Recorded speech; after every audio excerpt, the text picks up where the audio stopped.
Many people are working on the Recovery and Transformation Program that will be presented by ThinkTech, HVCA, and others on August 25th.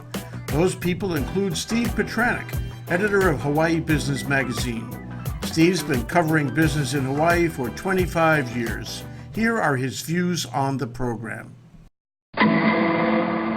Steve Petranik, thank you so much for coming down. Thank you. It's great Pleasure to have be you here. Oh, it's great. It's an honor to have you. I love this setup. This is great.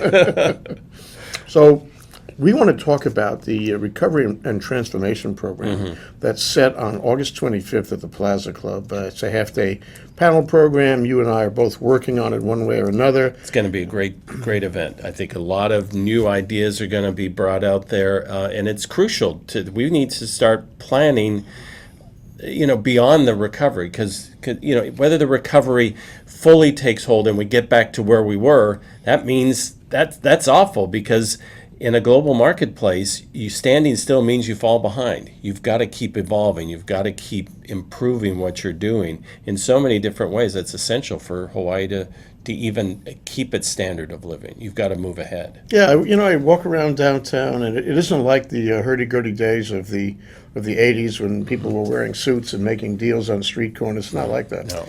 And then I had this, this is the last few days I've been thinking about it because of the program, and I have the sense that things are pretty much same all the time.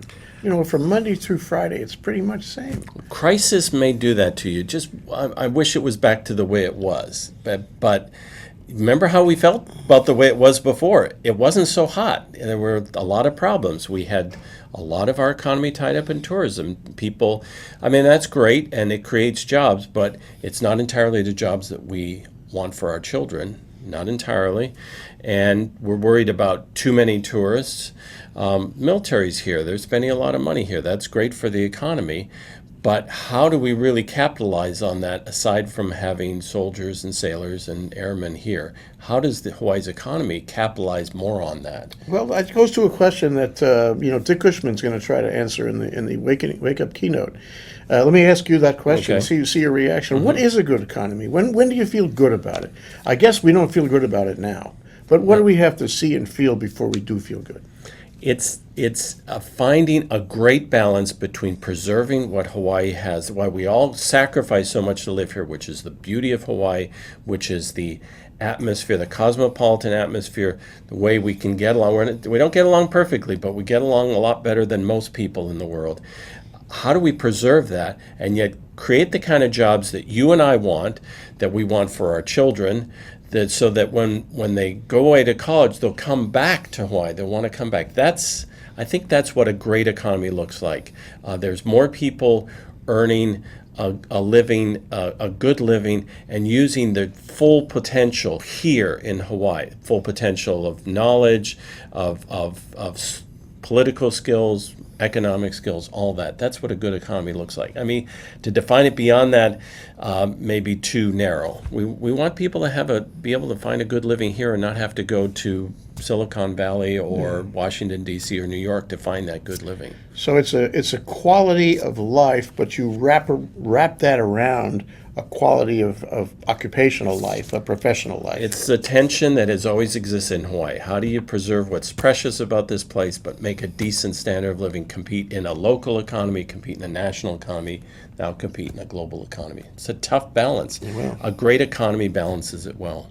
Yeah, well, we really need to do that more now, it sounds like, because we're in a world that's faster and smaller. Yes. And unless we stand up and participate in that, we're going to be backwater. And so this becomes a critical issue now. Absolutely. And hopefully the people we brought to this panel, to this conference, are going to talk about those issues. I think we've got a lot of different viewpoints here. We've got business leaders, we've got political people, we've got a union leader here, we've got all kinds of these different perspectives being brought to bear on this issue of how, past the recovery, how we transform Hawaii and make it into the place that we all want it to be economically. It's kind of a double entendre, though, because the recession, the problem that we have now, however you characterize that, it's changing us. Yes. We are changing, like it or not, involuntarily change. Sea changes all around us. And I don't think most people, even most publications, even the media, really understand what those, autonomous sea changes are. No, and not only do we not understand them, we're scared of it. Change is always kind of scary. Look at the media itself. Look what happened. We're down to one daily newspaper in Honolulu, but opportunities are growing. We've got Civil Beat, which may not have a large readership yet, but has a whole new model. You're trying to base your news gathering operation on subscribers, and it's all online. So you free yourself up in terms of you don't need a circulation department, you don't need an ad sales department. Huge costs fall away, but are people willing to pay for news in this town? They've been getting it free for years or at low cost from the dailies, and people who are actually getting it online now don't pay anything. What's the model for the news business? Well, it's an opportunity. It's not just that we're losing something, but it's an opportunity for somebody else. Civil Beat's trying to take advantage of that. Good luck to them if they succeed. It's great for niche publications like Hawaii Business, Honolulu Magazine. They go after they don't go after the mass market, but they can reach a certain number of readers and speak to them directly about things that concern them. There's opportunities there. And those are high leverage. When the press gets active, it's high leverage. Well, that's true. But look at the other things that are happening. Look at unions. The crisis here forces private sector unions to work more with managers. I mean, it forces the businesses too. They've got to create a coalition between unions and management. They can't have that knocking heads relationship Doesn't work anymore. No. However, you don't have that. Public sector unions aren't forced in the same way. They are not compelled to save jobs in the same way because of a global market. Now, there is a lot of pressure on governments to downsize, to increase efficiency. Public sector unions need to get on board with that in order to bring this new future about. Are they up to it? Well, we're going to have Randy Pereira on one of the panels, and we're going to be hoping he's got some answers on that. Can the unions help in this recovery in terms of getting government to be more efficient, and more in tune with the citizens? Hard times remodel communities and states, for that matter. I saw in a paper this morning there was something about a modest increase in tuition at Punahou and other private schools, and I said to myself, the recession is pretty stiff. There's not a lot of increase in wages going on right now. So if they're increasing tuition, what that means is that they're at the end of the pipeline, they're going to be in better shape than the guy who's not, having his wages increased. And so I'm not saying it's good or bad. I'm only saying that the pipeline in a recession changes things, and our daily grind is going to be different because of it. Don't know how. No, absolutely. Does it mean that we're going to have? You spoke of Punahou. Does it mean we're going to have more of a class divide between the people who can afford to send their kids to Punahou and the others, elite private schools, and those who can't afford it and are sending their kids to public schools? We're cutting back we seem resistant to more taxes. Can we create a public school system that is efficient and gives kids a decent education at a cost that we can afford? That's a huge question, because if we can't, then that divide is going to grow wider and wider and wider. Right, the spiral goes down for sure. All right. So what do you expect from this program? What kind of, as you see it, as not only an observer but a participant, you're in one of the panels. You are on the first panel. First panel. Yep. Some say that's the most challenging panel of all. Well, the issue is identifying challenges before it's too late. We certainly face a lot of challenges. We're not unique. Hawaii's not unique in that. The whole world is facing challenges about what direction, what to emphasize. But we've got a union leader here. I'm a news media person for 25 years in this town, real estate professional. We've got an entrepreneur, we've got an administrator, former government executive. We've got a lot of different perspectives. Hopefully, we're going to talk about what those challenges are, how we can find the way forward, create a Hawaii that we want. Yeah, so you're a very knowledgeable guy, and you've been in the soup now for 25 years at least. So the question is, what are your expectations for this program that take you beyond what you already know. I wish we would come out with a single vision. I doubt that's going to happen. There's too many perspectives. I think we're going to come out with a lot of good ideas. We may not all agree on them, but the people who are in the audience for this session will hear a lot of good ideas, and the conversation will be going about how we can create a vision that we can move forward onto, because we've got to have some degree of collaboration. It's not necessarily that everybody's got to be on board, but we've got to get a critical mass of people who say, yes, that's the way to go forward.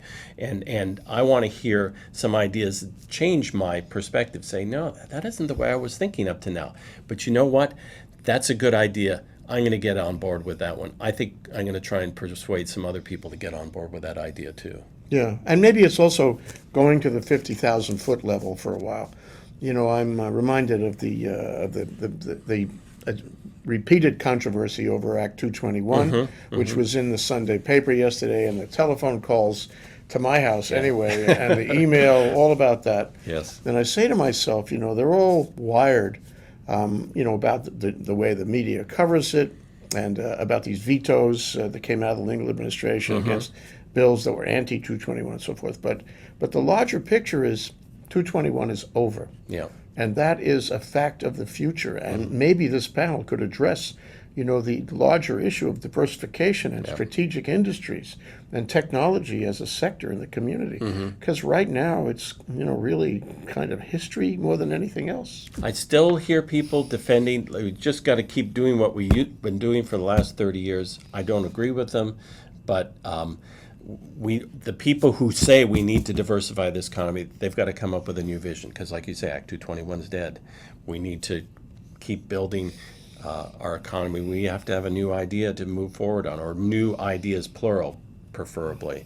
And I think some of the people here are certainly going to have some good ideas about taking that next step, building that. We want to go further than, you know, just the raw idea, I think, don't you? I mean, part of an idea is who bells the cat.